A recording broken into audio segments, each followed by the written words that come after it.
Good morning, students. This is the 8th and the last video of Chapter 1, Reproduction in Organisms. In the previous video, we were discussing about pre-fertilization and post-fertilization events. Pre-fertilization events are everything that happens before fertilization, and post-fertilization is everything or every step that happens after the process of fertilization, that is after the fusion of gametes. Now, in this chapter we have also studied about gamete. Male gamete is the sperm and female gamete is the egg or the ovum. Male gamete male reproductive organs produce करते हैं और female gamete female reproductive organs produce करते हैं. सी, जिन organism में mail और female gamete दो अलग bodies में होते हैं, मींस मेल बॉडी अलग होती है और फीमेल बॉडी अलग होती है, उनको हम हीट्रो स्पीशीज या उन गैमेट्स को हीट्रोगैमेट्स बोलते हैं.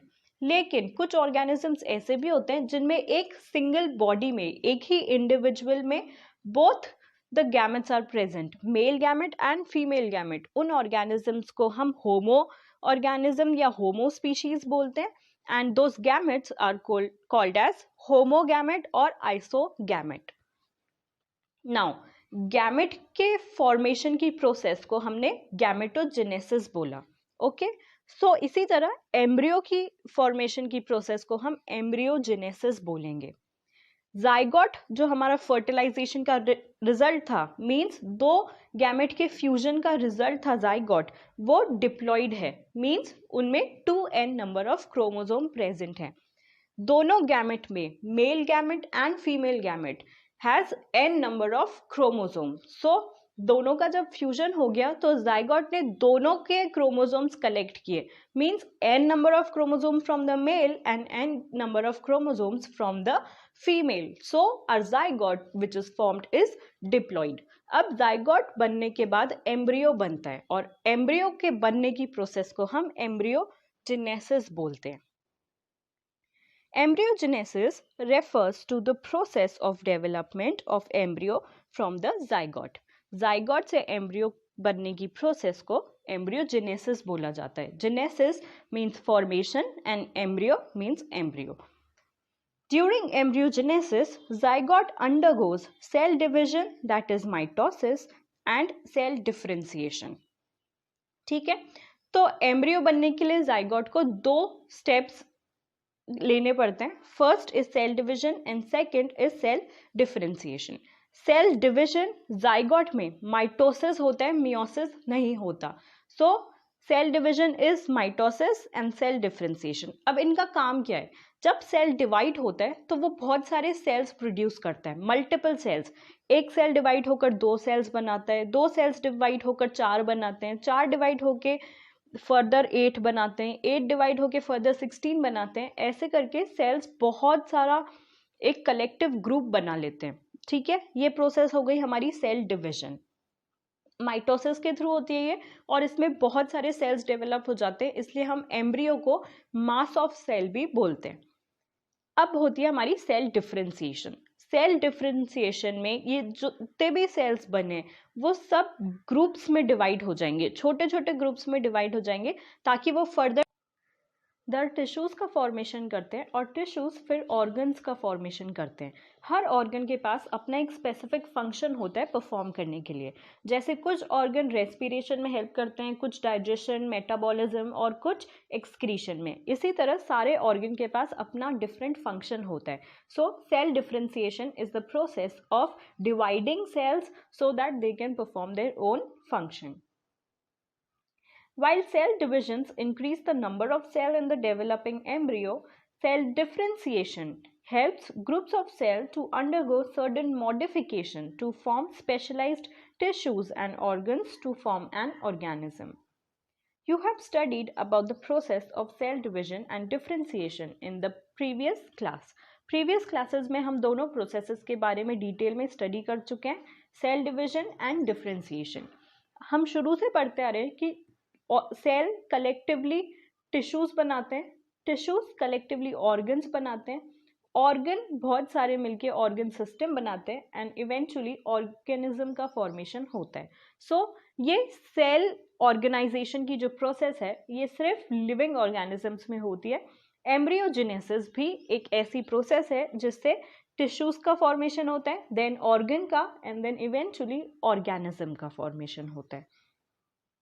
Animals are categorized into oviparous and viviparous based on whether the development of the zygote takes place outside the body of the female parent or inside. See, animals को दो category में divide किया गया है, oviparous and viviparous. जितने भी animals eggs ले करते हैं उनको ओविपेरस के अंडर स्टडी किया जाता है, और जितने भी ऑर्गेनिज्म डायरेक्टली यंग वंस को बर्थ देते हैं उनको विविपेरस ऑर्गेनिजम्स बोला जाता है.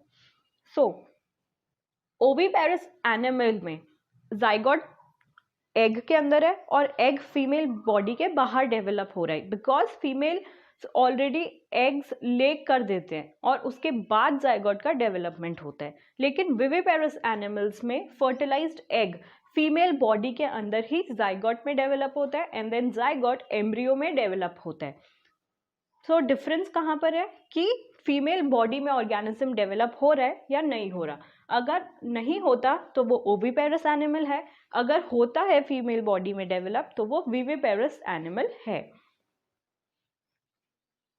That is whether they lay fertilized और अनफर्टिलाइज्ड एग्स और give birth to young ones. In oviparous animals like reptiles and birds, the fertilized eggs covered by hard calcareous shell are laid in a safe place in the environment. Oviparous animal का example है reptile और birds. Birds और reptiles अपने eggs environment में किसी safe जगह पर ले करते हैं बिकॉज उनके एग्स को प्रेडेटर्स का बहुत खतरा होता है. कुछ ऑर्गेनिज्म का फूड, मेन फूड होते हैं वो एग्स, मीन्स कुछ ऑर्गेनिज्म उन एग्स पर फीड करते हैं और बाकी अपने सर्वाइवल के लिए उनको मार देते हैं बिकॉज कंपटीशन उनको कम करना होता है. सो वो एक ऐसी जगह चूज करते हैं सबसे पहले जहां पर उनके एग्स सेफ रहेंगे और वहां पर वो एग ले करते हैं. कुछ इंक्यूबेशन पीरियड के बाद उन एग्स में से यंग वंस हैच हो जाते हैं, मतलब यंग वंस बाहर आ जाते हैं. On the other hand, in viviparous animals, majority of mammals, including human beings, the zygote develops into a young one inside the body of the female organism. ठीक है, जैसे कि मैं आपको ऑलरेडी बता चुकी हूँ, विविपेरस ऑर्गेनिज्म में जो एग्स होते हैं वो फीमेल बॉडी के अंदर ही डेवलप होते हैं. ठीक है, मीन्स जाइगोट फीमेल बॉडी के अंदर बनता है, जाइगोट से एम्ब्रियो भी फीमेल बॉडी के अंदर ही बनता है और एक सर्टेन ग्रोथ के बाद फीमेल बॉडी उनको डिलीवर आउट कर देती है. The zygote develops into a young one inside the body of the female organism. After attaining a certain stage of growth, the young ones are delivered out of the body of the female organism. Because of proper embryonic care and protection, the chances of survival of young ones is greater in viviparous organism. जैसे कि हमने बोला कि oviparous organism के जो eggs होते हैं वो फीमेल बॉडी के अंदर नहीं होते, सो उनको प्रेडेटर्स का बहुत खतरा होता है और उनके एग्स को जल्दी कोई भी हार्म कर सकता है. लेकिन विविपेरस ऑर्गेनिज्म के एग क्योंकि फीमेल बॉडी के अंदर है तो उनको प्रेडेटर्स से भी कोई खतरा नहीं है और उनको एम्ब्रियोनिक केयर भी ज़्यादा मिलती है, इसीलिए वो एग्स ज़्यादा प्रोटेक्टिव रहते हैं as compare to the eggs of oviparous animals. In flowering plants, the zygote is formed inside the ovule. After fertilization, the sepals, petals and stamens of the flower wither and fall off. Can you name a plant in which the sepals remain attached? The pistils, however, remain attached to the plant. The zygote develops into the embryo and the ovules develop into the seed. The ovary develops into the fruit, which develops a thick wall called pericarp that is protective in function. After dispersal, seed germination under favorable conditions to produce new plants. Flowering plants मतलब कि angiosperms. Angiosperms जो होते हैं उनमें zygote ovule के अंदर develop होता है, ठीक है। फर्टिलाइजेशन के बाद सेपल्स, पेटल्स और स्टेमन्स फ्लावर से विदर हो जाते हैं और गिर जाते हैं।